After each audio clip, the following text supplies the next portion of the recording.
go. We are live. You're here with Uncle Tickles. And today we are talking about a favorite of mine. Maybe I forgot how much I love this movie. I certainly felt like it held up almost better than the memory. This is Roadhouse. It's a movie that got 6.6 out of 10 stars on IMDb and an audience score of 66% on Rotten Tomatoes. It's the classic story of a fighting philosopher sent to clean up a bar and really, the entire town while teaching everyone a little bit about some throat rips and feel-good group homicide. We also have, this is, I thought, a really apt, I don't normally do critics, or their takes on this, but Roger Ebert said this movie exists right on the edge between the good bad movie and the merely bad. I hesitate to recommend it because so much depends on the ironic vision of the viewer. This is not a good movie, but viewed in the right frame of mind, it's not a boring one either. This is a really, really good. It's pretty spot on. Pretty spot on.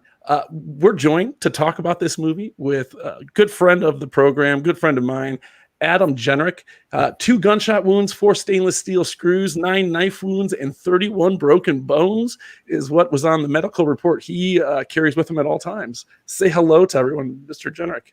Hello. Did you add what occurred in the movie to that list? No, that was just what Kelly Lynch reads back to Dalton. So we do have to add a few. Probably after the fact, you have to do that and let everybody, because there's more to this. Yeah, I'm new. In the first 2 minutes, he gets sliced across the shoulder, and he's stitching himself up. So yeah, which she actually comments on and says he did good stitch work. So yes, he did.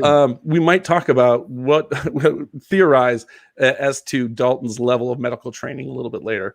Right.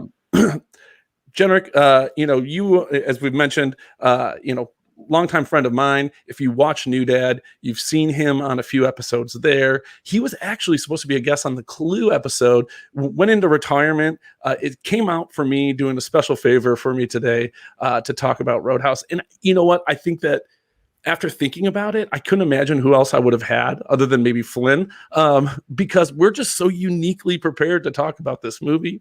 We'll talk about that a little bit. Father of 5, if I haven't mentioned. Anything else that I'm missing in that long list of titles? Well, to kind of connect to Clue, I don't know if you caught this, but I think we're going to talk about a scene where the villain, or whatever you want to, he's driving all over the road and almost nails Swayze in his car. Did you catch the song going on at that moment? Isn't the same song from Clue?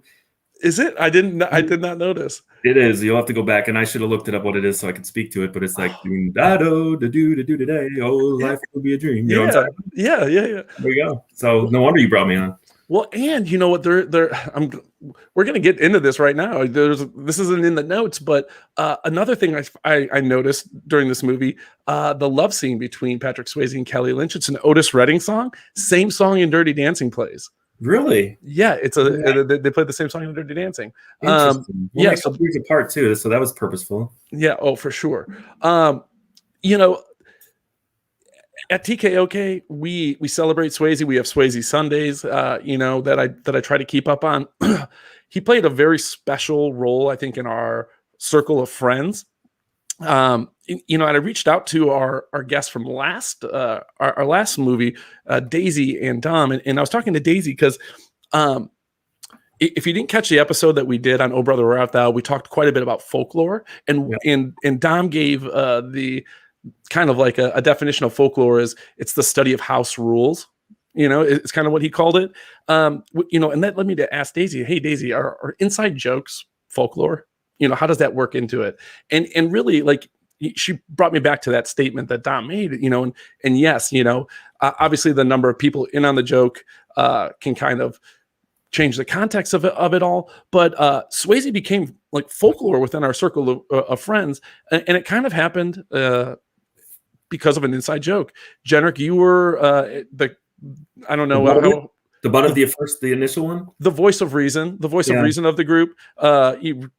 Grade point average, you were head and shoulders above us all. So, when this is the pre-debate, pre-phones everywhere, when you would get into an argument, a lot of times we would kind of just defer to Jennrich because that's who it was. But after a while, I think we all kind of realized that this was, maybe we got sick of deferring to you, or maybe we just realized you were getting a little bit of a big head and we had to take you down a notch. So then it became the group, whatever the group, it didn't matter what logic prevailed. It was, essentially a democratic process, and facts were based on a democratic vote. Reason will prevail.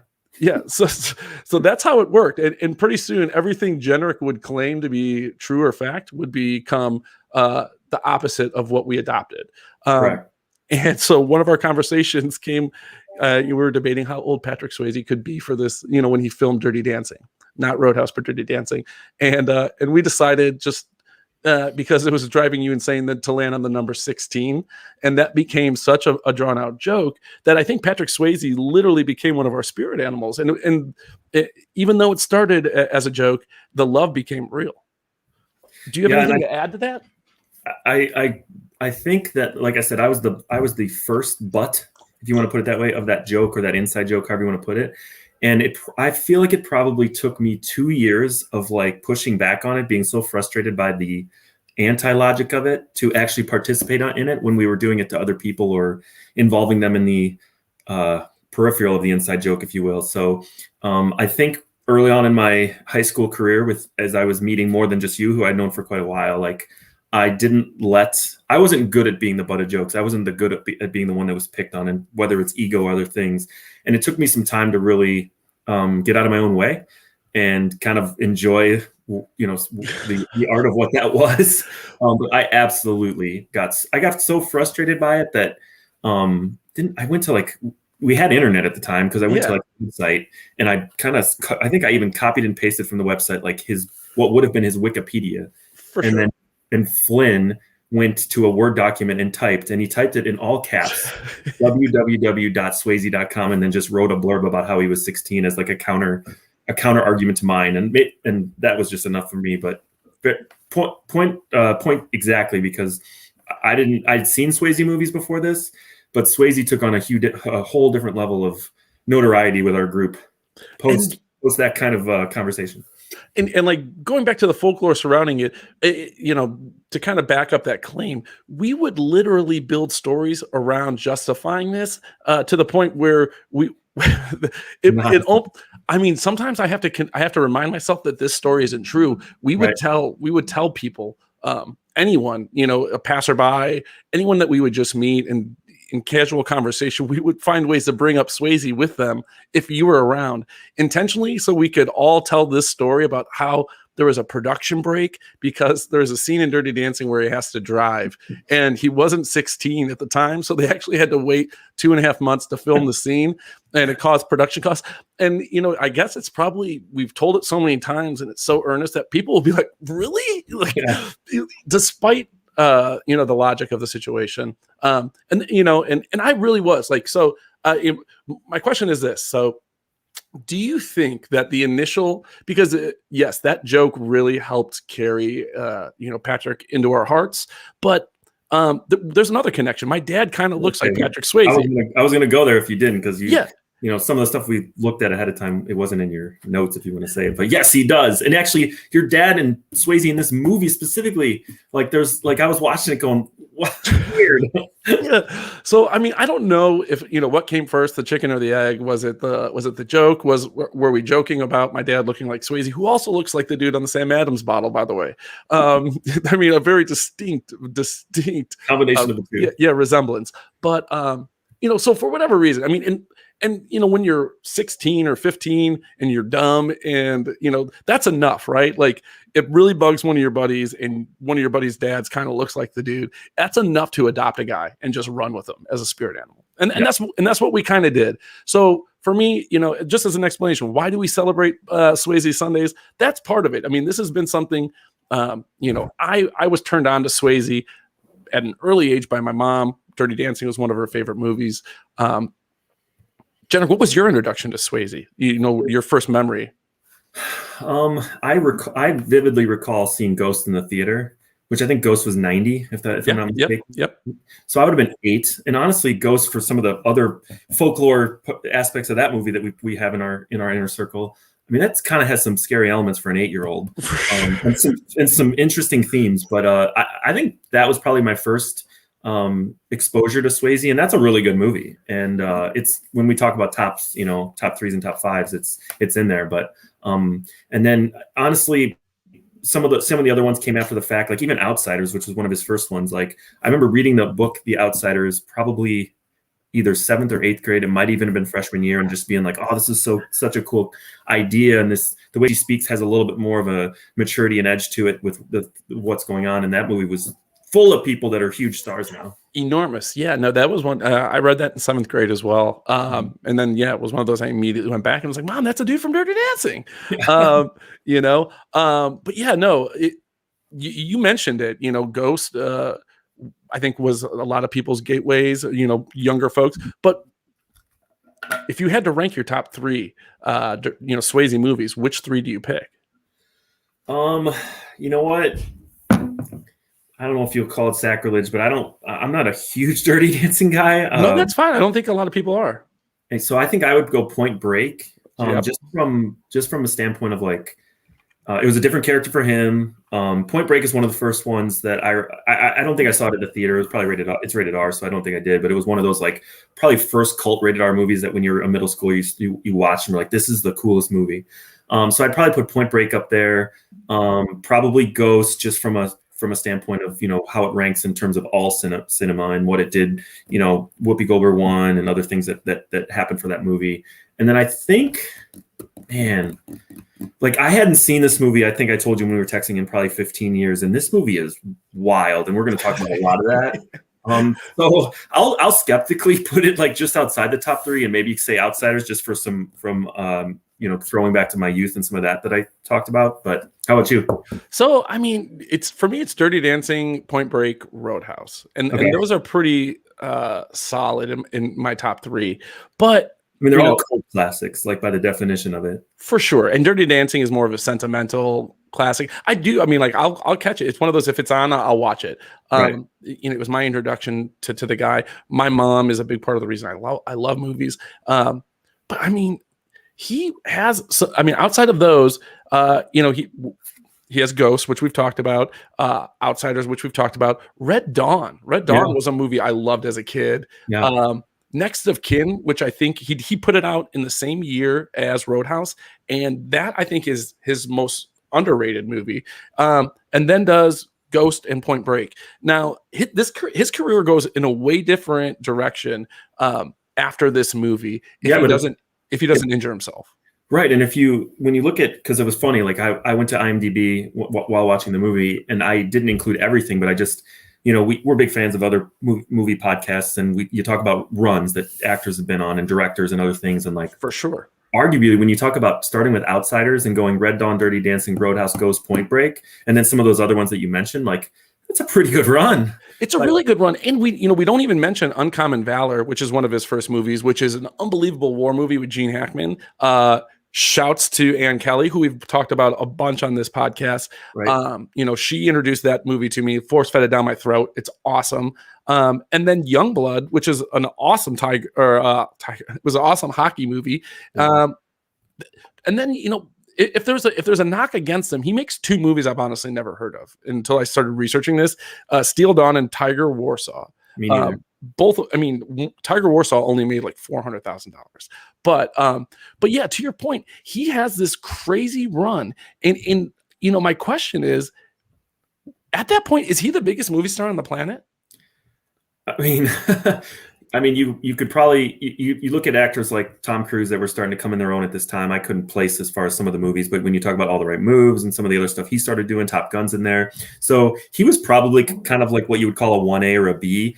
And maybe if things went in a different direction, like where it could have gone, especially post Point Break, where he plays this like villain, and he's kind of this likable villain, but at the same time, like you have empathy for his situation, and he basically goes off and dies in the wave at the end of the movie. Like, it was an awesome, cool performance. And then, man, like, look at IMDb after that, because like you said, injury aside, like it just took a different turn. And I don't know, I didn't do any research to know where that went. And of course, we were in more of a movie watching stage of our lives, 10, 12 years old, as we were probably going to the theater all the time.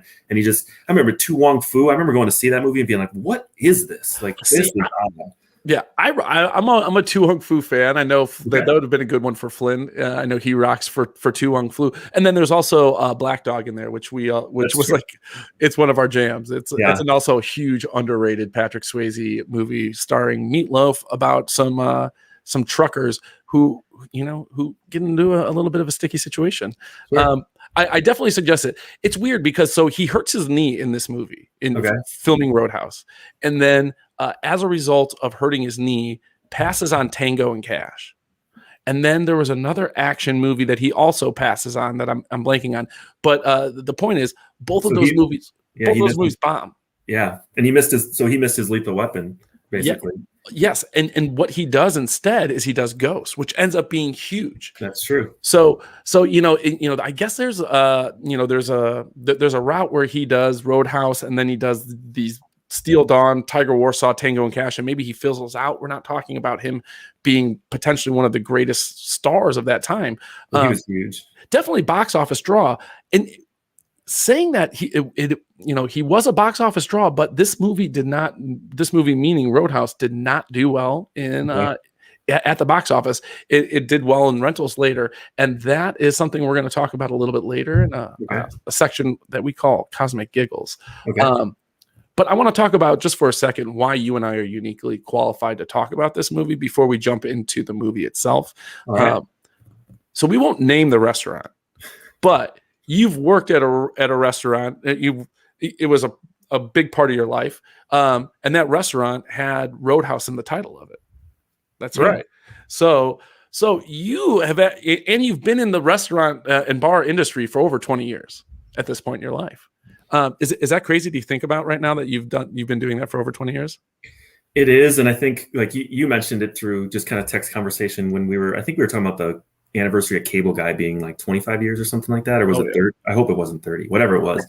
And it just kind of the realization as you're starting to come across things like, I've been doing blank for this amount of time, or even I've known Tommy for this amount of time. You're like, man, like, as much as, life's great and we're all blessed with families and careers and everything else that's going on. Like, yeah, I've been doing this for 20 years, and I cannot say that I've ever had an experience quite like it would have been running the Deuce. Well, let me ask you this also.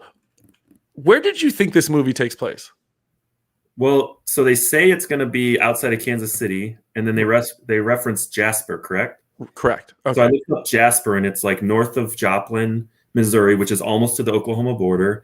So it's actually closer to there than it is Kansas City. But that's I had to look it up just to verify. But then again, it's like even the setting, I'm like looking at where the bar is, and it looks like there's mountains in the background, kind of not mountains, but I'm like, I don't think this was filmed where they say it was. And I was convinced my whole life that this was a Texas movie. For whatever, I don't know why. I don't know why. It just seems like like the bar, maybe the Deuce seems like it would be something in Texas. Have you ever been to any place like the Double Deuce? What's the closest place you've been to like that?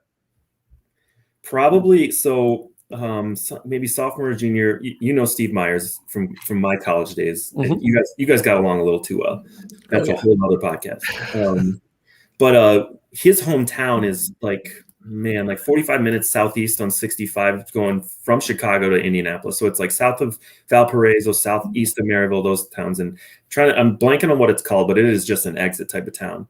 And you've probably heard this story, but the bar we went to, when a group of probably 10 or 12 of us went to his house to have like a weekend, I mean, it was a hole in the wall. One of my buddies actually, he participated in a UFC style. It was boxing gloves, but basically a redneck boxing match that he actually won.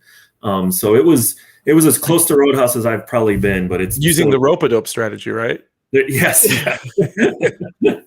Yes. You've heard that one before too, but that was an interesting experience. I'd say it's probably that place, and I'm sure you've probably come to some places a lot closer to what the movie bar was like. I don't know. I was literally trying to think of the most rowdy place I've ever been, and it's hard. I'm uniquely qualified to talk about this movie because I've been spending over 20 years getting kicked out of bars.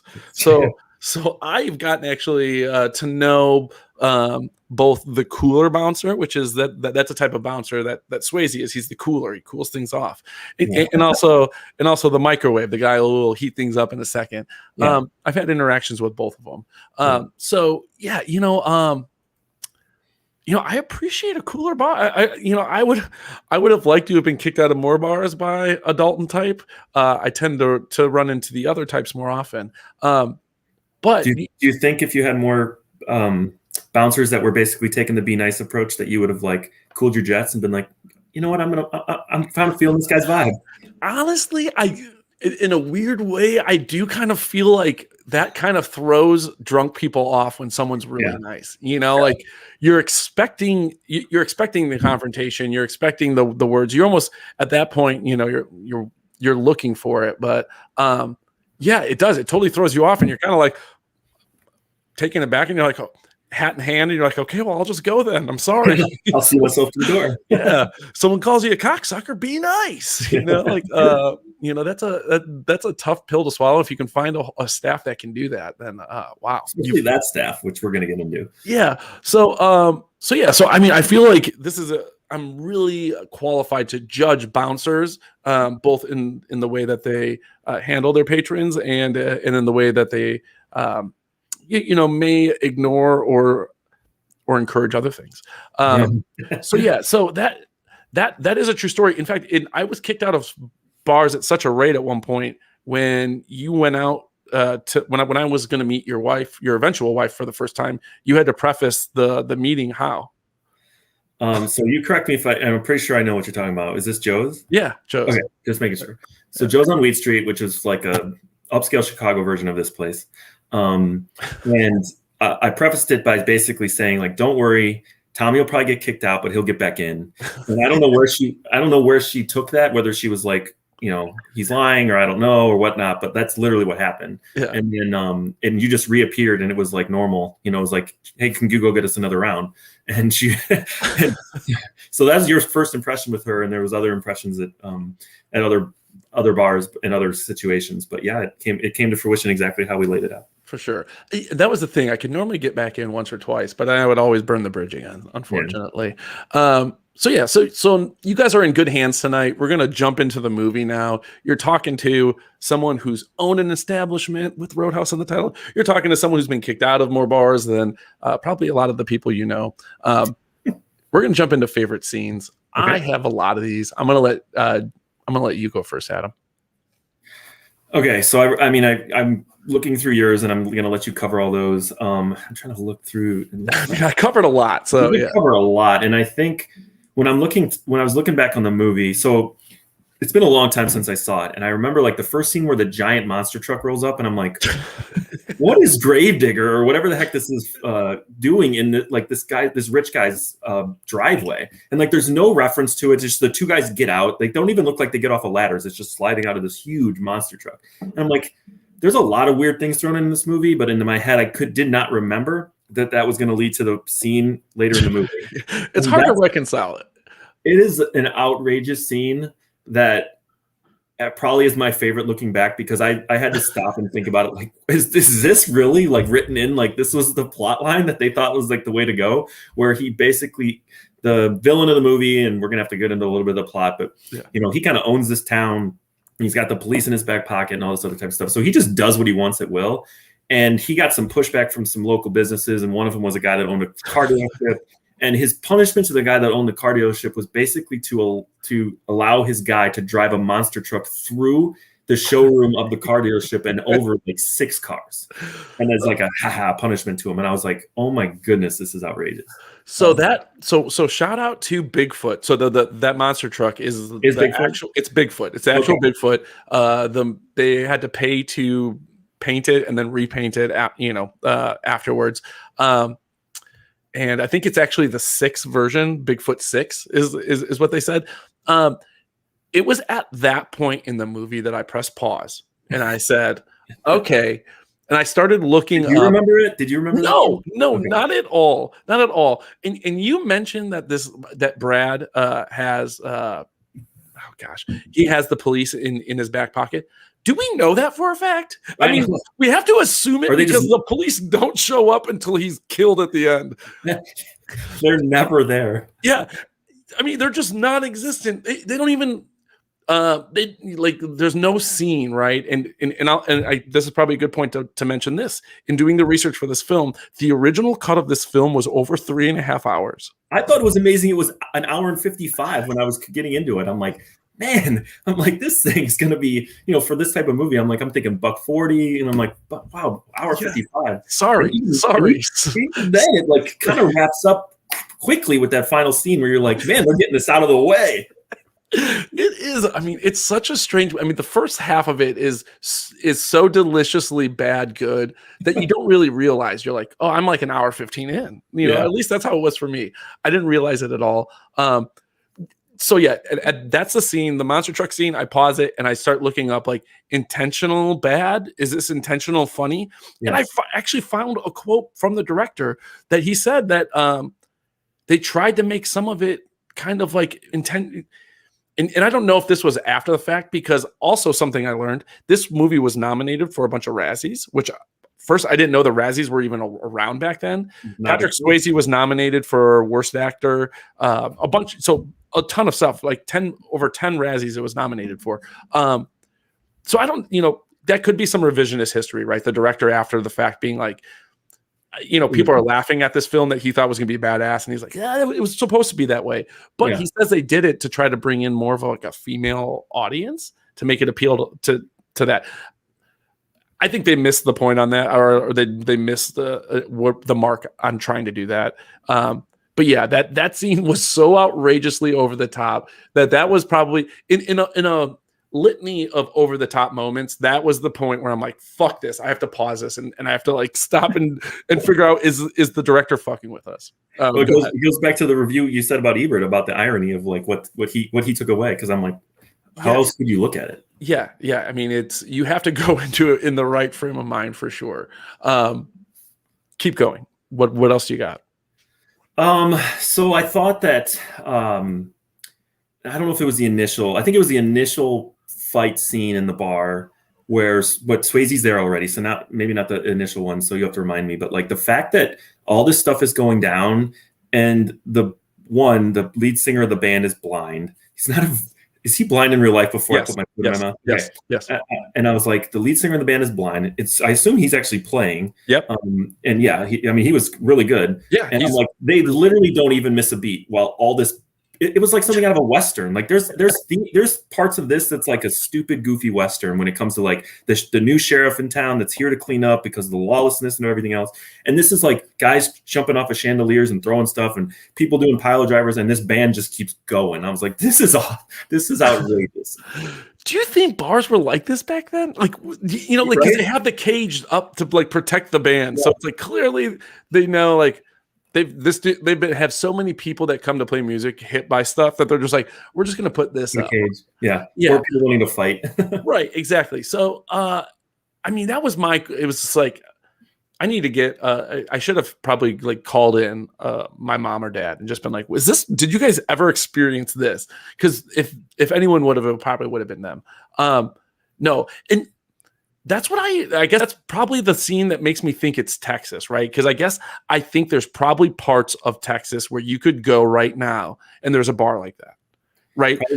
Yeah, some rural areas that I bet you wouldn't skip a beat and it wouldn't be too far. Like maybe Midland or like Odessa or something like that. And there's just like a dude with his shirt off, he's ripped and he's just dancing and fucking having the time of his life. I totally made note of that guy too. I'm like, look at this guy. Like he is just shirtless dancing. And I'm like, I feel like there was probably guys that did that. Like, well, yes. And I actually have this on my best or my favorite scene. So let's just get to it now. I just said, shout out to that guy. But, I guess my question is, was this something that just happened at this time? Like, do you think it was okay to be shirtless dancing in a bar? Or was that guy put there and they're like, hey, we're trying to make this bar look a little crazy. What if we have a dude that's just totally shirtless dancing? Yeah, that drives it home. This is what's so fucked up about the 80s. It's like, I don't know. Like, part of me thinks that just was like, that happened in bars in the 80s, and then part of me is like, maybe it was meant to kind of fuck things up. I think there's truth to there's always truth to any of like what you're portraying. So I think there was somewhere that Joel Silver or whoever, I forget who the writer is, but there was a group of people that were like, when they conceptualized, which this is amazing how this possibly came to be, but when they conceptualized this idea for this movie, and it was going to center on some dive lawless bar, that they had to work off of themes of real things. So shirtless guy is out there, so is band behind a cage and all the other things that were probably there, and they just took it extremes. That's my guess, at least. Well, I love that you mentioned Joel Silver, because another piece of trivia that I saw researching this movie is Joel Silver came onto the set of the Double Deuce, and his just looks around and goes, "It doesn't look shitty enough," and then had the crew like fuck it up. Really? So, like, yeah, Joel. Shout out to Joel Silver. Can we actually talk about the set of the Deuce for a second? Yeah, let's do it. And I'm thinking more of the outside, okay? Yeah. So like if this is supposed to be Jasper, Missouri. I already said like it's kind of random because it looks like when you look off into the distance, there's like kind of hills, and that could have been in Western Missouri. I don't know. And all that's there is that I took note of was like a boat shop or a boat store, a strip mall, and then gravel and nothing behind it. And this is supposed to be like this jewel in the for this guy that's come across this money that he's like this huge like pole barn looking place. Like the place was outrageous. Well, how would that attract anybody? Well, let me just say this. Okay, so I went to college in a very small town in Iowa. All right. Yeah. One of the best bars I ever went to was a bar called Shakers. It's a pole barn in the middle of nowhere that was a BYOB strip club. I stand corrected. In the middle. So it was essentially, it reminds me of and that's probably, if I had to actually pick a place that's most like the Double Deuce, it's probably Shakers in Lamont, Iowa. Do you think they built that for the movie, or was that an existing structure? Because it is like, it's hard to tell. Like it looks like it's definitely filmed on location somewhere. I can't imagine that's a set, but inside's probably a set. But I'm almost positive it was built for the movie and maybe used for another movie. That was somewhere. I do remember reading something about the set. We do have our first question. Okay. This is from Lita Pappas. I don't know this slut, but she wants to know who would win in a fight, you and Jennrich versus Dalton. That's easy. You can answer. Well, here's the thing. I don't know if I'm going to answer it the way you want. Okay. Do you have razor blades in your boots? I don't, but here's my thing. Here's my thinking, right? And hear me out on this. Okay. Sam Elliott's character. I'm drawing a blank on his name now. Holy shit. Oh, Wade. Yep. Wade Barrett, maybe. So Wade, towards the end of the movie, comes stumbling into the bar, and this is this is one of the big climaxes. It's right at the tip of the building action before we climax. When he's beat all to hell. Yeah, he's beat all to hell.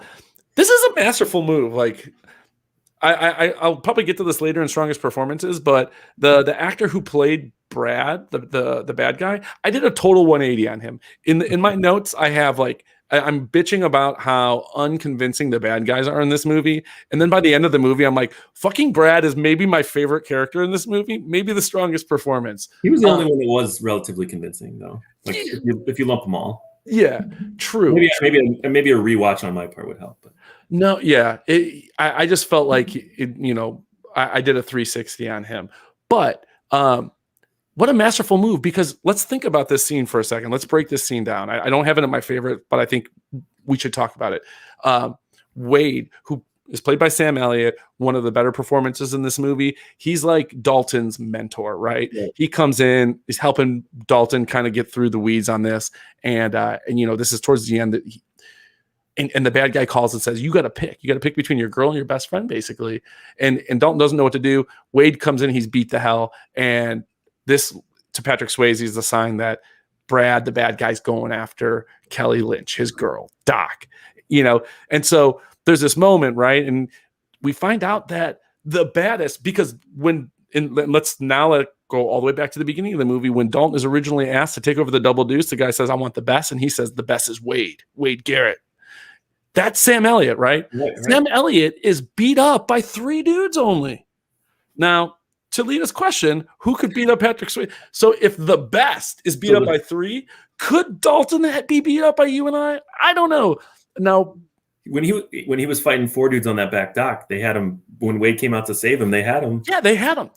So I don't know. I mean, I do want to I'm not so proud that I'm not going to say that. Probably Dalton wins slightly, but I don't think it's as runaway as maybe Lita or as a lot of the people in the audience think.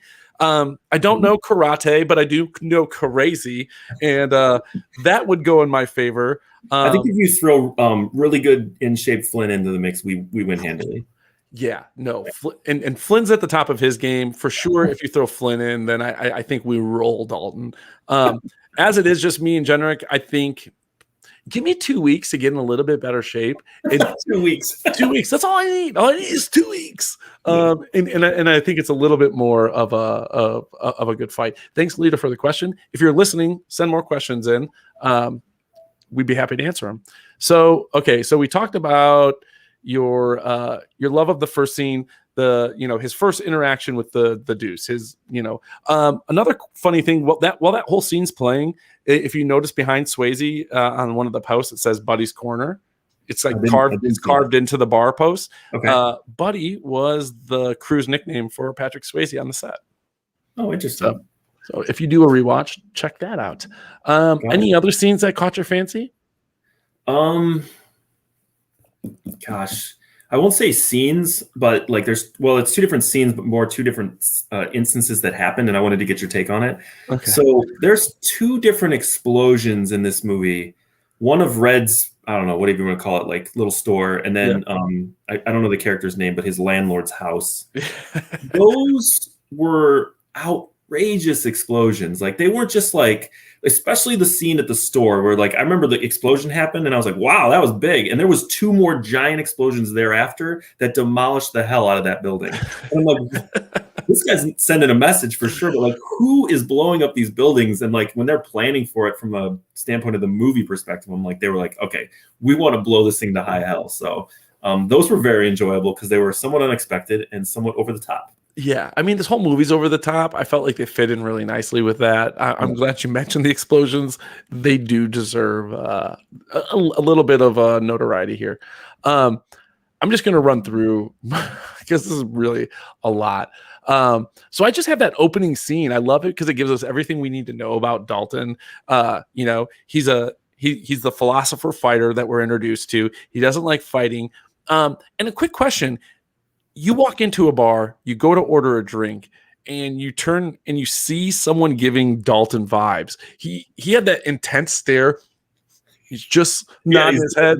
Yeah, to the music. That freaks you the fuck out, right? Like that would freak me the fuck out if I walked into a bar and that dude's standing next to me. I don't know. I'm probably in the day of mass shootings. I'm concerned. I'm really concerned for my safety. I don't feel safe. I'm concerned for my safety. Yeah. But so he's giving out his super intense vibes.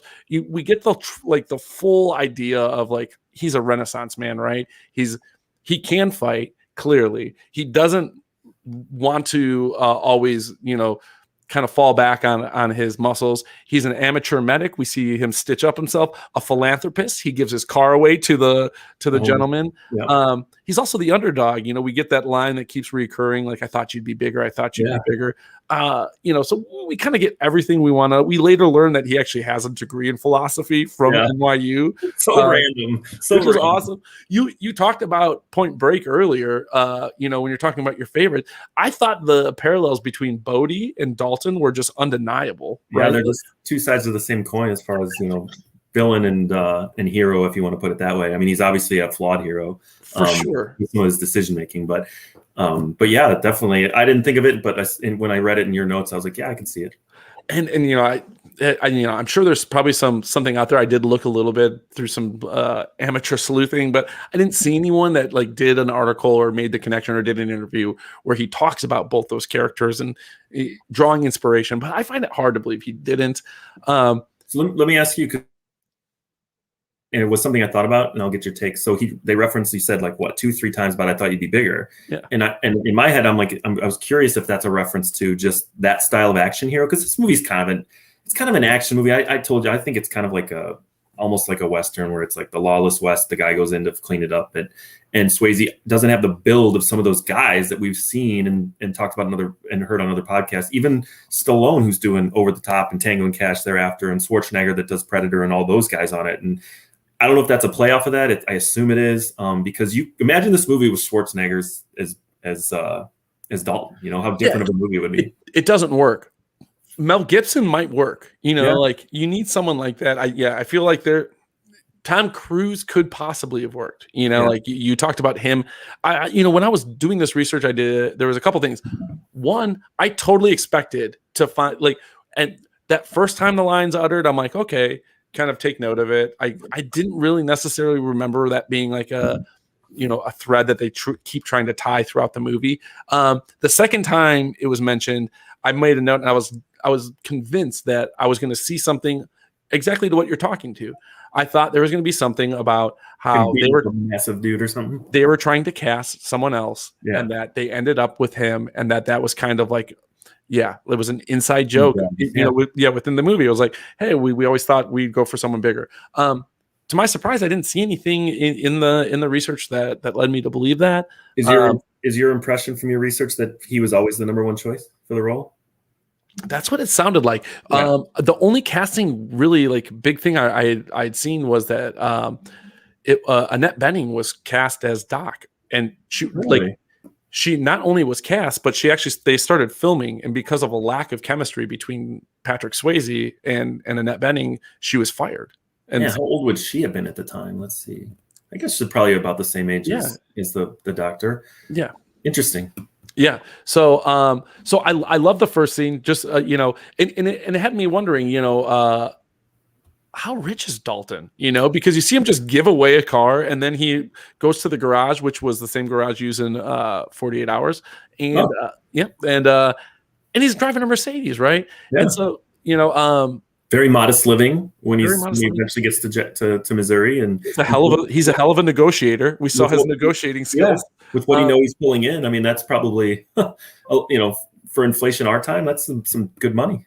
Yeah, I meant to do the research. I wanted to find out how much the $5,000 plus everything was. I mean, medical costs alone, just when you consider the rap sheet that we went over before. Right. And we have no idea the amount of time that's passed between the conversation when he shows up, in Jasper. But his first visit to the Deuce, I loved it. I have, as I mentioned, the shout out to the shirtless guy. Then I have the rich guy almost running Patrick off the road. That was just, I feel like that is so silly. It really, I don't know how it fits into the movie. It makes the bad guy look like. Is it that much more just him recognizing that he can do whatever he wants because it's my road, it's my town, I can drive across the lanes, I can do what I want? I mean, I don't know. I guess it seemed more silly than intimidating or to convey that message. The Swayze Tai Chi scene comes shortly after this. This is probably one of the most pictured images when you Google search Roadhouse. Yeah. You see the images of him in the pants and the shirtless. He's practicing. I love this. I just find it so odd in a movie where it was long. It was probably twice as long as what it could have been had they not been going for it. Well, that's my point, right? In a movie that's a little too long anyway, an hour and 55 minutes, as you said, you're looking for stuff to cut. Maybe this is, but I'm glad they didn't because we get the rich guys.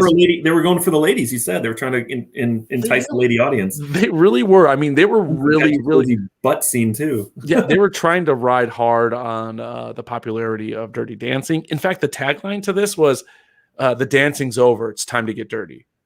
Really? That was one of the original taglines. I don't know. I forget if they used it, but that was one that they actually wanted to go with. But I love the Tai Chi scene for two reasons. One, you get Brad's reaction across the way where he's just... There's lots of reactions of people watching things in this movie, whether it's Swayze watching the party or people, you talked about him with the girl on the roof. There's people watching each other do random things that they wouldn't want people to be watching and doing. Yeah, so I love that. And I loved his landlord's reaction. The landlord... I'm not convinced that the landlord, the look that he gives isn't one of horniness. There's not a little turned on-ness. There's something going on there. Did you think the landlord kind of reminded you of the weird coach in what's the Adam Sandler movie, Waterboy? Oh, Waterboy? No, he didn't, but he kind of His reminded me. appearance-wise, like, you know, like he's this like weird bearded farm. Like this guy was like dressed exactly to the part. There were 2 guys in this movie that reminded me. Well, actually, I take it back. 3 guys. 3 guys in this movie who reminded me very much of other people. Okay. And until you mentioned it, I totally forgot that I meant to go back and see who it was. First guy is in the first scene, the guy that wants a piece of Dalton that gets kicked out. Okay. I think he is the bad guy in Billy Madison. Oh, I'd have to look. So speaking of Adam Sandler movies, The age would make sense. One of the henchmen, No, one of like the huge tall henchmen. Yeah, that's the dude from Happy Gilmore for sure. Okay, that's what I thought. I was like, is that Jaws from the Bond movies? Maybe Yes. no. Yes, I think so. Yes, that's definitely the guy from Happy Gilmore. I'll say that. Okay, he wears a shirt that says "Guns don't kill people, people kill people." Yeah. In Happy Gilmore, Yeah. and then the landlord looked like what the professional wrestler. There was like there's these professional wrestlers known as the Hillbillies, and they wore like these big overalls and they had the beards. Oh, yeah. They were who were they? They were a duo, right? Yeah, a tag team. Yeah, what were they? The Bushwhackers. No, not the Bushwhackers. These guys were like, so there were the Bushwhackers, but these guys were like, or the Hillbilly Jim or something like that, who reminded me of him. So like, I wanted to go back and see if they were actually, maybe that's who it was, because that would have been wrestling super popular. Could have transferred over. Who knows? But yeah, so I thought that maybe he was a little turned on. I like that there was this like warm relationship between Swayze and his landlord. Yeah. After that, we get the knife boot, which, you know, you had mentioned our love for other movie podcasts. You know, I've unabashedly talked about the rewatchables here. So I'm going to just steal something from the rewatchables. This has to be Apex Mountain for knife boots, right? Oh yeah, I'm trying to think. There's definitely something else that comes to mind where it's because this was more like a razor blade, like a sharp edge. Yeah. And there's what movie has like a full on, like I think you could turn it off and on where it's like a dude. blade. I thought it was this movie. I really like when I saw this movie. I was like, "What the fuck?" Like I thought it was like a switchblade boot, but it's more like a razor. There's not been a ton, but this definitely. No, I know the movie you're talking about. Now I'm annoyed because I have to watch a bunch of movies until it was a Van Damme, wasn't it? That might be very good. We'll have to look it up afterwards. And then we'll have to find out which came first because I'm almost positive the Van Damme movie ripped off this. Yes, I think it was definitely after this. Okay. His stuff started kind of like if Bloodsport and all that was probably around a little bit before this, but he really started to put movies together in like the 89 to 95 range. I think. For sure. And I appreciate how fast this turns from like guys walking into the bar to a full on like fucking I'm gonna try to murder you with my knife boot. Yeah. Which is like these guys they don't even get down to the bottom step and Swayze is like, sorry, bar's closed, guys. Yeah. You know, so that I really appreciate how fast it goes from 0 to 100. Two questions for you from this scene. Now, another, I like the idea of movie memorabilia. I collect. Okay. If you were going to have a piece of movie memorabilia, it has to be the knife boot, right? Yeah, like. Or is it one of his cars? I mean, one of his cars is, I feel like, a cheat answer, right? Because and it's not like a huge aspect of the movie where you'd be like, oh, I'm taking the DeLorean, you know? Right. Where it's like if somebody saw it in your driveway, they'd be like, oh, that's sweet. That's Dalton's car from Roadhouse. Like hardcore fans might know it, but the knife boot, especially if it's something that we realized was probably the introduction and the apex of that specific plot device, probably it. And then from the scene, we also get a little bit of fight wisdom from Dalton, where he's telling the big guy, like, doesn't matter how big a guy is, you kick him in the knee, it's over. Which comes back. He does that he uses knee kicks repeatedly later on in the movie. But I know you're not a fighter. I know you haven't been in a lot of fights yourself. Me as someone who's been beaten up a lot and also in fights, I feel like knee kicks are not a very practical move, and maybe not the greatest piece of advice. What's your stance on knee kicks? Overrated, underrated, or properly rated? Well, I guess you'll have to tell me if you're coming from a standpoint of like actually doing it, meaning like, is it something that would be hard to actually, get applied to the person's knee because they would block it or get it out of the way because it's like a moving, leg or whatever you want to call it. I'm looking at it more like, there's certain fights you're in that you're like, hey, I'm acknowledging that we're getting into it. And if we dust each other up a little bit or maybe even throw a few shots to the face, it's one thing. But like those are ACL or MCL tears that you're looking at there. And that changes the dynamic in terms of what you're doing to somebody. For sure. I'm just thinking, if you've decided, hey, this has turned into more of an assault versus just I need to defend myself, Right. or life and death. Like I'm about to get murdered, and I need. How about this? Eye gouges are way better than a knee kick. Okay. Like, nobody likes a good eyeball out of their head. Yeah, they're backing off at that point. Yeah, and then also you're dealing with men. A good genital strike will always be effective. Right. Also, I feel like slightly more room to maneuver with as far as like your like if you miss a knee, you can miss it by a lot, and that's going to be detrimental. If you go for the genital strike, there's you get anywhere in that region, it's going to be pretty painful. So I don't know if you're listening and you find yourself in a dire situation. Just my advice: go for the eyes or genitals versus the knee. Got it. Know.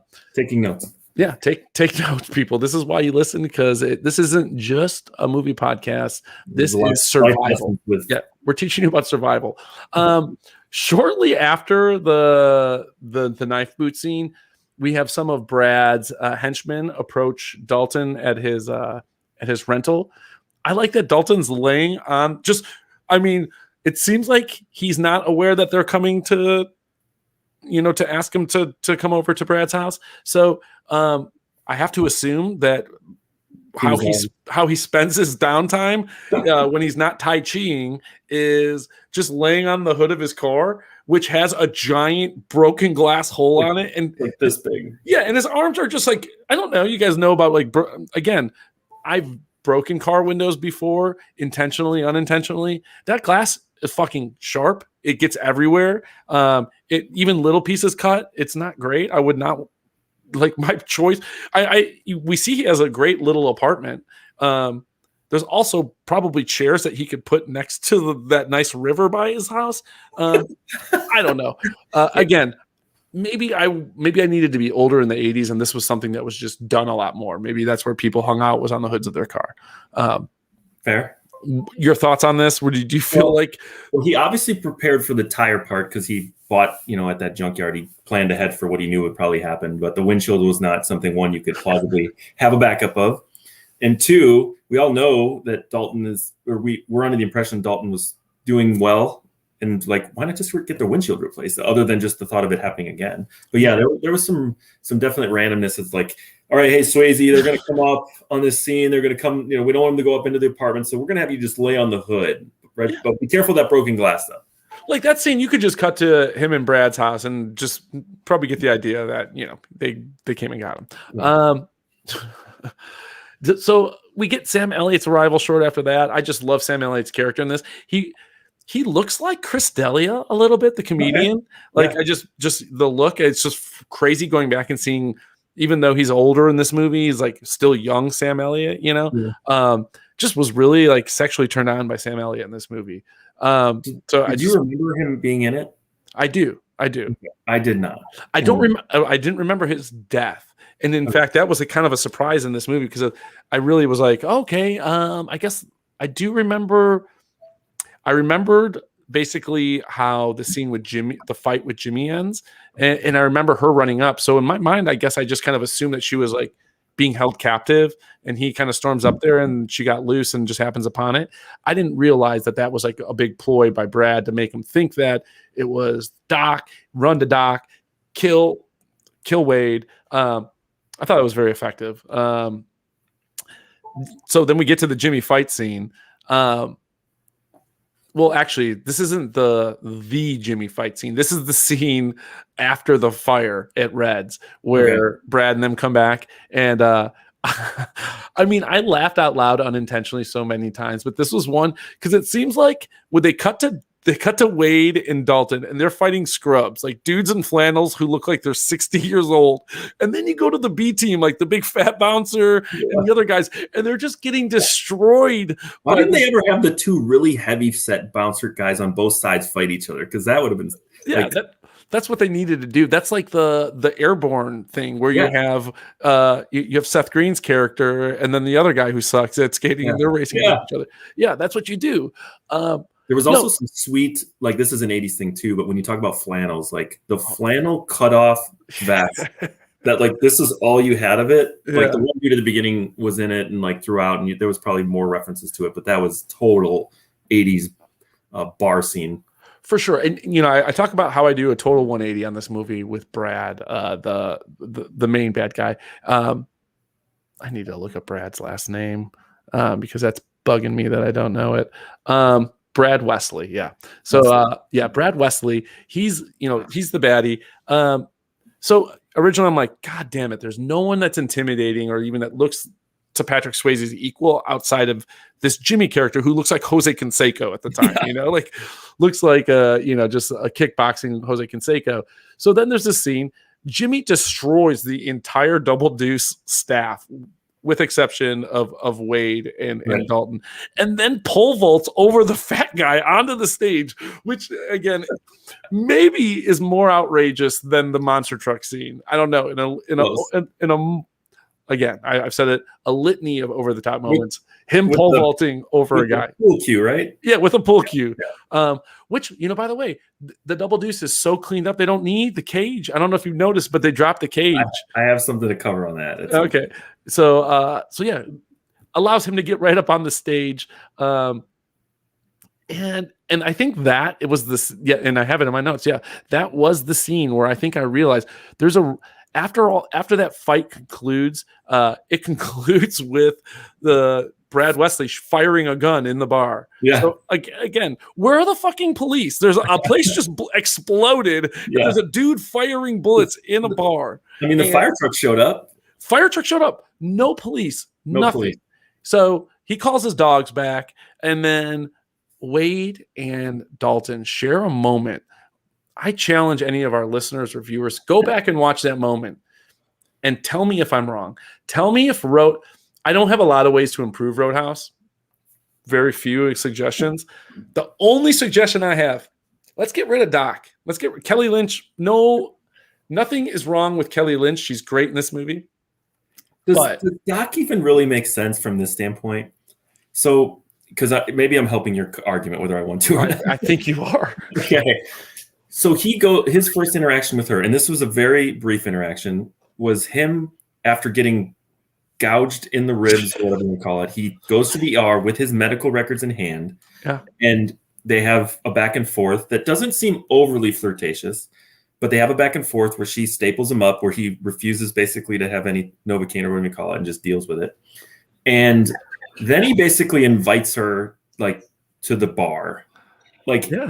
I know she's an ER doctor and maybe they see some stuff, but is that woman ever actually showing up at that bar to meet him? Well, let's double down on that. Then she shows up and the thing she walks into is the boot knife scene. That's what she sees. And then she's like, and she sticks around. Yeah. She's like, you know what? That was pretty good. That was pretty sweet. I liked how he handled that boot knife. Yeah. I have no qualms with her dating him after seeing the boot knife thing. My point is this.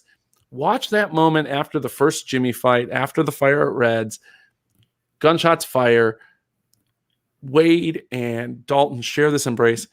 I think the movie's better if the romantic interest is not Dalton and Doc, but Dalton and Wade. I think it really adds a different level to this movie.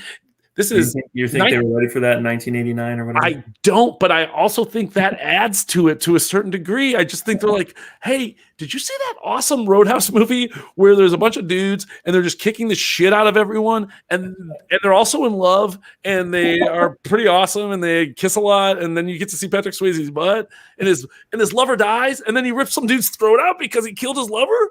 I don't know. To me, that's the best. That's the best version of this movie. All right, I'm gonna die on that hill. Fair enough. My next note is where the fuck are the police? Because right after this scene is when you have Reds being exploded, Brad Wesley firing shots in the bar, and then the monster truck scene. And that for me was when I was like, I have to pause this movie and I have to take a second. So now we switch to the climax. This is the fight between Jimmy and Dalton. We get maybe my favorite line in the whole movie. I used to fuck guys like you in prison. What? I don't know. There's a few lines that are like, wow, they're going for it. I was not a Jimmy fan until this moment. I was rooting for Dalton. Did we know up at that point that he was out of prison, or was that our introduction to that? No, this movie gives a lot to you that I think you're just supposed to assume. Like you're supposed to assume the police are in this guy's pocket. You're supposed to assume Jimmy's probably been to some jail just by the fact that he's this looming, intimidating presence, and he pole vaults over fat dudes. But this is, I mean. And it's a good segue into the next segment, but I'm sorry. I do have another scene on here, but it's I want to say how ridiculous it is because that you have that line and then you have him die by a throat rip, which to me it's like, again, this is fucking literal comedy to me because the first movie we did on this podcast was MacGruber, right? And MacGruber's, which was actually an episode you were on. We just lost the audio for. Yeah. His move is the throat rip. I don't think I made that. Did any of us make the connection to Roadhouse when we recorded that? We did not bring that up. There's no way. It's mind blowing that I didn't pick that up. So the scene is outrageous. I just want to talk about something. You know, we're making a lot of fun of this movie in the most like good-hearted way you can. I did think there was something really cool about this scene, and I just want to I want to mention it. There's in the scene where Wade is introduced to Doc, right? There's this very almost Top Gun-y moment where he's like, I want to dance with her, and he does all this stuff, and then we get the heart-to-heart with Dalton and Wade. Again, another reason why these guys should be lovers. But he's telling Dalton, he's like, listen, man, it's like someone puts a gun in your face, you fucking kill him. Yeah. And as he's explaining that situation, you know, because this is something that had happened in Dalton's past and he's struggling with it. He always tries to go the route of nonviolence, and he's a murderer. He's a killer. I shouldn't say murder. He's killed someone. So this is like what the last thing he wants, right? So again, set the scene up. Sam Elliott's explaining someone puts a gun in your face, you kill him. And then what happens? Boom. Kelly Lynch walks in on that situation. And it's kind of like she doesn't hear the conversation. She just comes in at the end. So now fast forward to the scene. What happens? The guy's like, fuck it. I wanted to kill you, but I'm going to kill you the old-fashioned way. Pulls a gun, puts it in his face. What happens? Patrick Swayze kills him. What happens? Now Kelly Lynch happens upon it. It's a very cool parallel and a very like the scenes. And again, I mean, this is a very fun, over the top, and like Ebert said, this is a good bad movie, maybe at best. But that was one thing they did, like cinematography that I thought, or cinematically that I thought worked really well. Maybe it's totally not intentional. Maybe I'm pulling, I'm kind of grasping here a little bit, but I thought that was very cool. So I did have a note about that. I wanted to mention that. And then my last scene before we get into Cosmic Giggles is the group, the feel-good group homicide at the end. Jeez. They all got their shotgun shot at him, and he's basically hanging out for all of them until what's he get, like 4 blasts to the chest? And this felt a little bit Clue-ish, where like now the police come at the end, and it's like, oh, hey. Where you been? Yeah, after all these people are dying, now the police are here, right? Yeah, and I'm on. I don't want to turn Brad into a martyr at all. Pretty awful dude by all accounts. We've already, I think, made a pretty good case for that. I still think even if I was one of like 5 people who shot someone, I don't know if I'm in the mood to chuckle like a polar bear fell on me, and then everyone's like, oh gosh. That was kind of a brutal, like, not well done in terms of the cinematography of that, if you want to put it that way. Like, it's slowly falling, and then even where it actually drops on him, you're like, you could tell like they hovered it like a few feet above him. You're like, all right, move your head. So. Yeah, maybe not one of the greatest special effects. And I don't know if I mentioned the special effects in the boot knife scene, but that was one of my favorite parts about that is the gleam. Like, it was just like, oh yeah, that's some good 80s special effects. Yeah, I just the end of it was just so outrageous to me. I did not remember it being so almost like, golly shucks, we just killed everybody. Sounds all better. Yeah, I thought that was awesome. We're going to move to Cosmic Giggles. This is a part in the show where we try to like highlight some of the unintentional parallels between other movies we focused. Okay. We just talked about Clue and the ending and the police showing up. That wasn't actually in my notes. I just kind of came across that.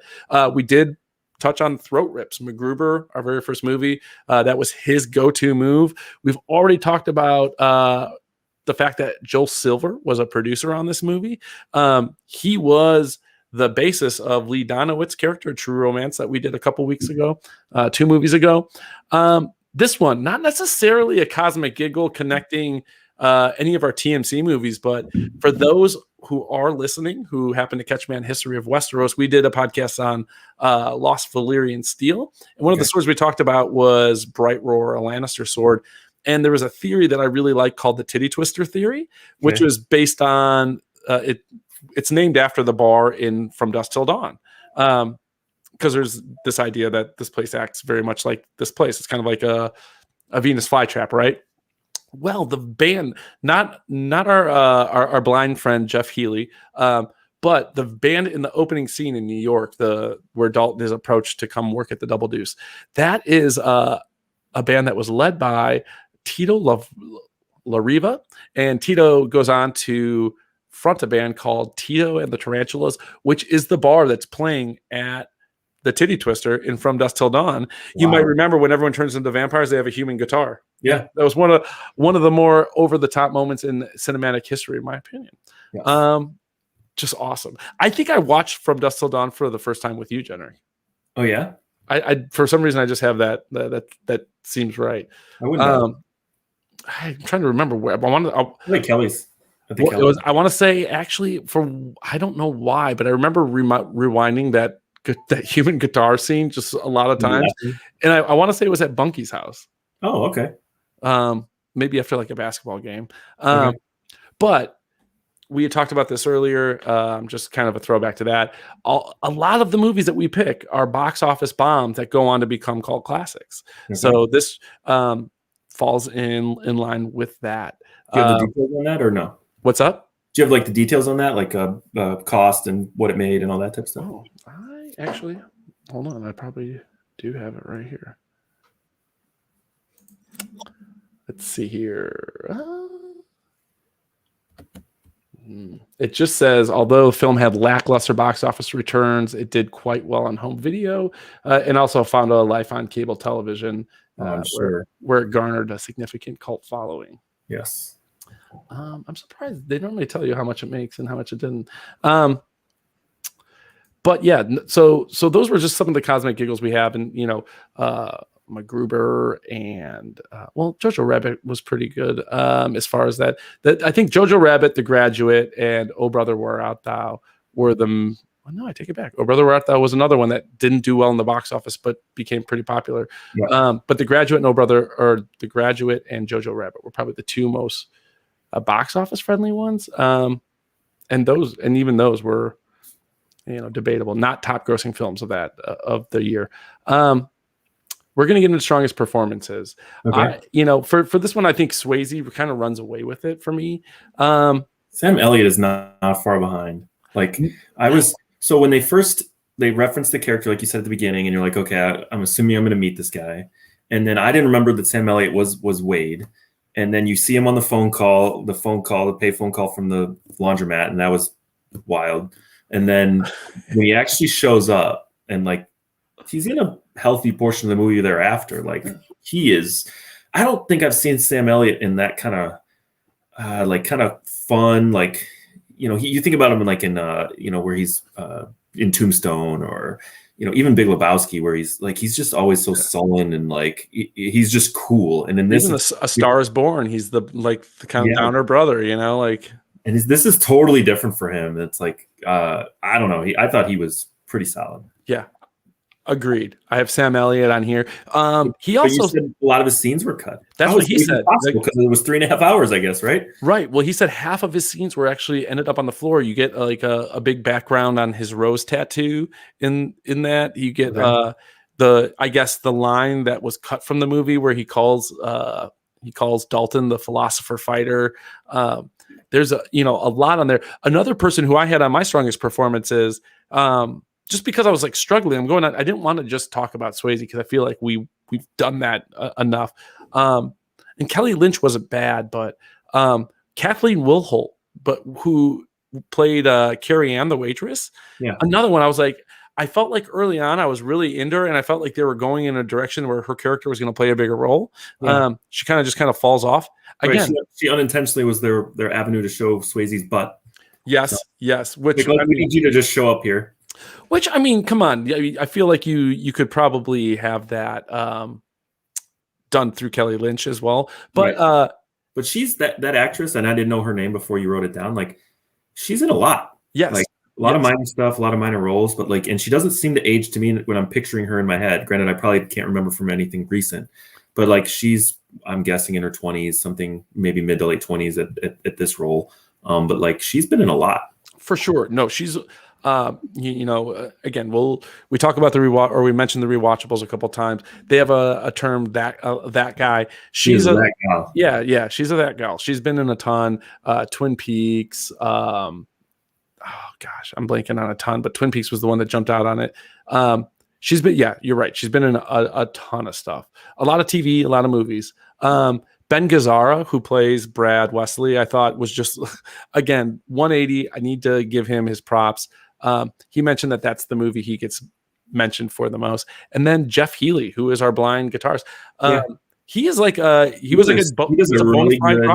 bona fide rock star, Canadian rock star. Angel Eyes was his big hit. That was one where I went back and I was just kind of like, this guy has to be fucking a real legit musician. Who is he? He does a good Doors namesake for the movie. Like, they do Roadhouse by the Doors by Val Kilmer in the movie, and he bangs it. Yeah. No, I thought I don't know. I was just really Val Kilmer. I said that Val Kilmer was the actor that played. But you know what I meant. It should be Val Kilmer. It should be Val Kilmer. It should. Jim Morrison was a drunken performer. Yeah. But yeah, no, I thought there were some really decent performances. Especially with what they were going for. Like, we're not right. Like 90% of these guys are overacting. Yeah, there's like tongue in cheek. There's a lot of stuff going on. Yeah. So but I do think that those people showed up. I would like to see another cut of this, maybe not a 3.5 hour cut, but just a different cut where you have some of that other. I would like to see more Carrie Ann and more Wade, and then maybe really tried to jam in a lot of backstory that, like, the stuff that we talked about, whether it was Jimmy Prison or how Sam Elliott, how Wade and Dalton have a connection, or their love affair. I'm sure that was a lot of the stuff that had to get cut, but at the same time, and that would have given a little bit more context to what the heck was going on. But then eventually I think they just settled on it doesn't matter. Yeah. They're like, well, we just need more throat rips, really, is what we need. Oh, by the way, maybe the best part in the movie when he's thinking about ripping Brad Wesley's throat, and he's just like, I want to rip the throat so bad, but I'm not going to do it. It's just awesome that he's just like, nope, I got to control my throat ripping urges. I thought that was beautiful. Anything we didn't cover here that you want to talk about?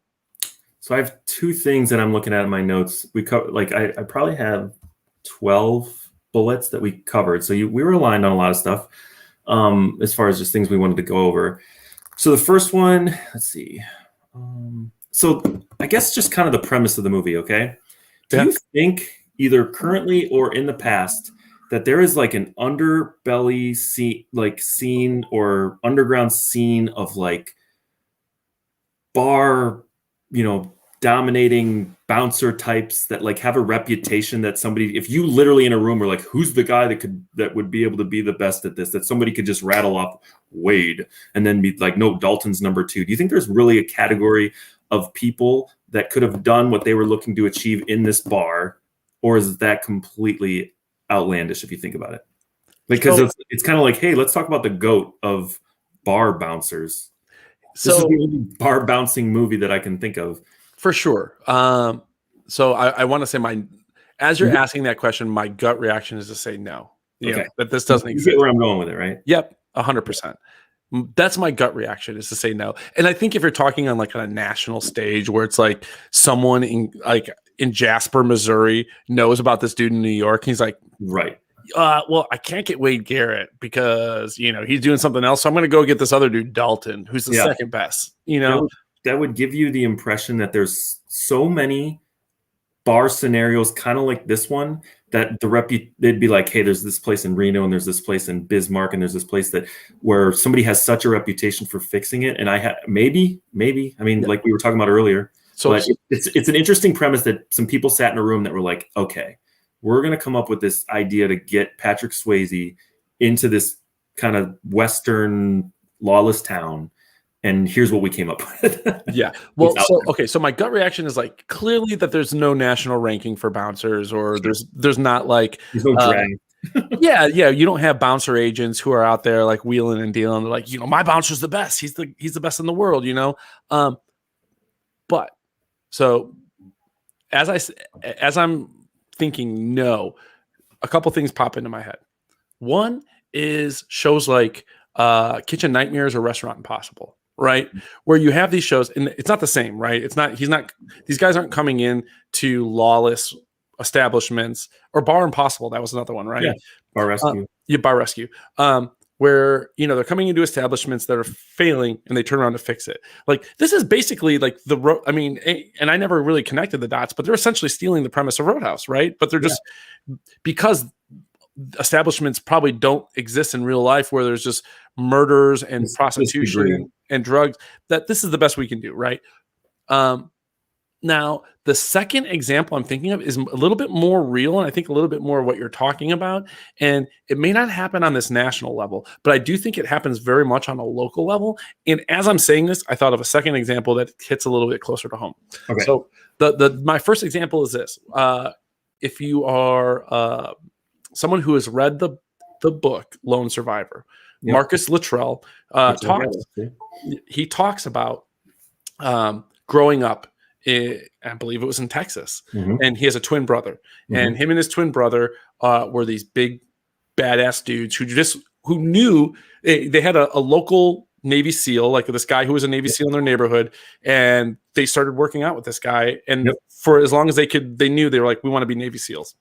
So he talks about in that book that there was a point when he realized, like, I got to get the fuck out of here.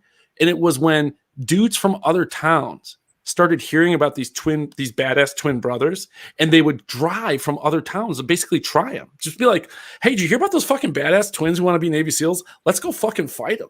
Yeah. So that's true. I totally remember that from the book. And like the reputation could proceed as far as, it's not a national thing, but I think and here's an example that might hit closer to home. When we were in high school, and again, this is totally different, but to a certain degree, like we were joking around about who would win in a fight, me and you versus Dalton. Now that's a joke now because I'm severely out of shape. You actually might be in better fighting shape, but there was a point in time when we were 17, 18 years old when we might have actually put up a really good fight against Dalton, Okay. Especially, I certainly would have put up a better fight. I specifically remember a party, and you might remember this name, Steve Nully. If you're listening to this, that would be fucking crazy, but put a comment in the chat. Steve Nully was like this badass wrestler who was in our same grade, but from a town over. Yeah. He came to a party, basically, Harvard. Yeah. He came to a party to basically fight me. Yeah. This is like, hey, I'm just... I pulled a Dalton move and diffused it by turning it into, instead of a fight, keg stands, because I was pretty sure he was going to kick my ass. Was that Flynn? That was at some other dudes. I think it was like actually Katasak, if that name sounds familiar. I want to say it was at some random party, and all of a sudden there was like, hey, these Harvard dudes are here to fight you, Pappas. And I was like, all right, that was not what I was expecting tonight. But like, I think that stuff happens on a smaller level, right? Yeah. And not necessarily New York to Jasper. Correct. But if you live in a small enough area, a rural enough area, these sort of things come out and you're like, oh, you hear about the tough guy over here, or you hear about these tough guys, and you do try that sort of stuff. And those guys maybe get tried a little bit more. It's totally different than what you're asking, No, I hear you. But I do think that this happens on a more micro level. Yeah, if that makes sense. All right. One last thing. Yeah. So from the point that Dalton gets to Jasper, how much time do you think takes place between then and the end of the movie? And then I'll explain why I'm asking. Oh, man. How much actual time that they were trying to plot out as far as the like, there's a part of me that wants to say 6 months, but I have to say it's shorter. It's way shorter. Yeah. I mean, The reason I ask is like, because you kind of touched on this, and that's I said I was going to come back to it. So the first, what we see in the bar to start, like we're talking like they're breaking every table. They keep coming up with tables and chairs because every night there's more of them. But like it is a hole, and like the chain link fence covering the band. They don't tell you at all when it's happening, but throughout the movie, upgrades start to happen to the bar without explanation of time and without any reference to how it's happening. They're just making it nicer. They now have red polo uniforms. They now have the chain link fence is gone. The tables are nicer. It looks like the floor is new, better lighting and all this stuff. And I'm like, maybe throw a crane in the background, or maybe throw like an electric guy like walking in the background to show that they're doing stuff at this bar, because it just appears like it's just changing before our eyes without any reference to time. Because in my head, I was like, I feel like this movie's like 6 weeks long, and they've completely remastered this entire bar to turn it into what this guy's vision was, which was a whole nother thing. Be like, hey, I just came into some money. I'm going to go try to turn this death trap into like a bar. Well, and it's awesome. You have the restaurant background, so you know this. You've opened restaurants before. Mm-hmm. You know that this doesn't happen overnight. But yeah, it's like it seems like in a matter of a few weeks, it turns from the fucking craziest bar in the middle of nowhere to the bar in New York that he was poached out of. Yeah. In fact, there's a scene where like they show the lines, and I had to go back and double look to make sure they didn't just copy the same scene of just like the crowd. Yeah, I think they have a whole new clientele. Apparently, there's all they're willing to go out to the middle of nowhere in Iowa, like your people. You know? Yeah, the Shakers. It goes from Patty's to Sud's Bar from Sunny. If you want to go for a reference. Also, wait, hold on. Also, awesome reference that I thought only I was for sure. I didn't put it in the notes because I thought for sure you would bring it up. You're a huge Family Guy fan, right? Oh, and the Roadhouse episode. Yeah, that's awesome. That episode aired a few weeks back and watch it now that I just watched the movie, because it's just him like Roadhouse and he punches people. So. Well, I think the plot of that episode is Brian Brian the dog. Remind me the plot. I'll tell you if it's right. I think is it Brian or Peter? Someone rents Roadhouse and then basically figures out. It's definitely Peter. Either Peter watches it, whether he's the one that rents it or not. Yeah. But then he basically wants to transform his life into where he just beats up people and kicking people. Yeah. People in the knee, I think, is like the secret. And his justification for everything he does is he just says the word Roadhouse after him. Yeah, and everyone's like, okay. Yeah, and so that's how he improves his life, is by kicking people in the knee. Yeah. And that episode aired just a few weeks after Patrick Swayze passed away. Really? Okay. I think it was actually dedicated to him. If I remember the episode correctly, right. In the end, it was dedicated to him. I feel like the last thing that we saw Patrick Swayze in, and you tell me if you remember this too, it was like a 1-season thing, and it might have been because he got too sick, but I think it was like an FX or... Was it filmed in Chicago? Correct. He was like a dirty cop. Does that sound right? Yes. And I remember all of us being kind of into it. I think we might have been in college by then, and we were all trying to watch it, and I don't remember who else was casted in it, and I think it only had the 1 season, and it might have been because he got sick, but... I think it actually went more than one season. I want to say it did. It was called The Beast. Yep, it was. That's exactly what it was called. It's called The Beast. It was actually they did a ton of filming at the time that was going on. It was right as Lee and I were starting to date, and she was nannying for a family, and the bar, I think it was called, I want to say it was called Emmett's. The family she was nannying for, it was like their local place. Yeah, so we would go there, and they would be like, "Oh, we're just tearing down filming with Swayze. You just missed them." And I'm like, "God damn it, he's my fucking spirit animal. You're kidding me." I was really sad to learn that Ben Gazzara, the actor who played Brad Wesley, also died of pancreatic cancer a few years after Patrick Swayze. Really? It was just. I imagine he was a little bit older based on just the way it looked. It's sad. Well, considering Swayze was only 16 when he filmed Dirty Dancing, yeah. So he was so he was 18 during this. Okay, that's right. Single man. Anything else? I feel like we covered it pretty well. No, I was like I said, it'd been a long time since I saw it, and it was super 80s outrageous, and it was a good watch, and it was fun to talk about. I had a lot of fun. This is maybe the most fun movie we've done in a while. I just what's next on the docket? So I'm glad you asked. That's a great segue. So our next guest, I'm really excited about this. So we talked about my appearance on History of Westeros just briefly earlier. Our next guest is going to be one of the founding members of History of Westeros, Shea. So we're actually doing things a little bit differently. So Tomorrow we'll still have a poll. So fans of the show know we have an episode. The next day, the poll comes out for our next set of movies. So we are doing a poll, but the poll is going to be different. The poll is, what movie do you think Ashay is going to pick? Oh. We have selected a movie. If anyone picks the correct movie, we're going to be assigning some prizes in the way of Amazon gift cards. So I encourage you, I implore you, head over to the Facebook page. That's the TKOK Podcast Network Facebook page, and vote for what movie you think Ashaya will pick. You only get one vote, and the voting will end on Thursday at 8 p.m.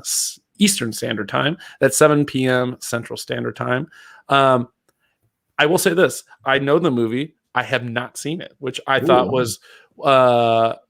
she gave me a choice between one of two movies, one of which I've seen and one of which I haven't. I picked the one I haven't, and she's going to come on for season 2, and we're going to talk about the other one she wanted to do. So go to the Facebook page tomorrow. The poll will be up there. What movie do you think Ashaya will be choosing? That episode is going to air. Let me just get you guys that date. It's going to be the 26th. So not next Monday, but the following Monday. And we will get you a link and time closer to that date.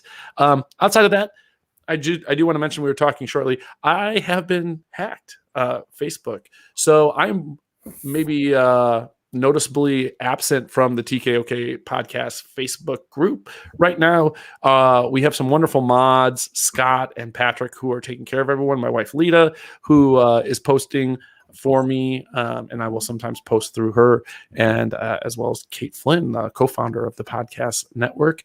So you guys are all in good hands. I feel confident I'm going to get the Facebook page back, and if not, I'll just create another one.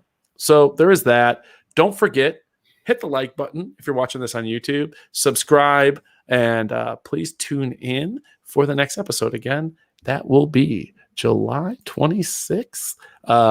And we will get that time to you. Adam, thanks for joining us. It's always a pleasure. Had fun, buddy.